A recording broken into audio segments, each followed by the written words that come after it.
ಅವರಿಗೆ ಶಕ್ತಿ ತುಂಬತಕ್ಕಂಥವ್ರು ಯಾರಪ್ಪ ಅಂತಂದ್ರೆ ಈ ಸಂದರ್ಭದಲ್ಲಿ ಚುನ್ನಪ್ಪ ಪೂಜಾರಿ ಅವರು, ಶಶಿಕಾಂತ್ ಗುರೂಜಿ ಅವರು ಅಂತೇಳಿ ನಾನು ಹೇಳಬೇಕಾಗ್ತದೆ.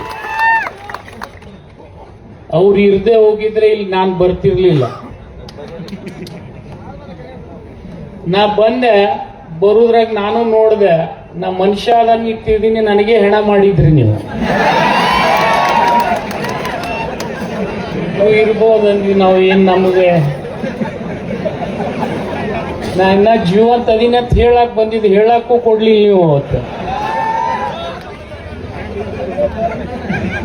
ಇದೆಲ್ಲ ನಡೀದಿದ್ದನ್ನು ಬಹಳ ಗಣನೆಗೆ ಇಟ್ಕೋಬಾರ್ದು. ಯಾಕಂದ್ರೆ ನೀವು ನನಗೆ ಹೆಣ ಮಾಡಿದ್ದಿಲ್ಲ ಅಂದ್ರೆ ಸರ್ಕಾರ ಹೆಣ ಆಗ್ತಿತ್ತು. ಎಲ್ಲರೂ ನಾವು ಎಚ್ಚೆತ್ಕೊಂಡ್ವಿ. ನಾನು ಅವಾಗ ಎಂದೆ, ನೋಡ್ರು ವಿಜೇಂದ್ರನ್ ಎಂತ ನಶೀಬದ, ಅವ ಬರ್ಡೇ ಮಾಡ್ಕೊಂಡು ಹೋದ, ನಾ ಡೆತ್ ಡೇ ಮಾಡ್ಕೊಂಡು ಹೊಂಟೀನಿ.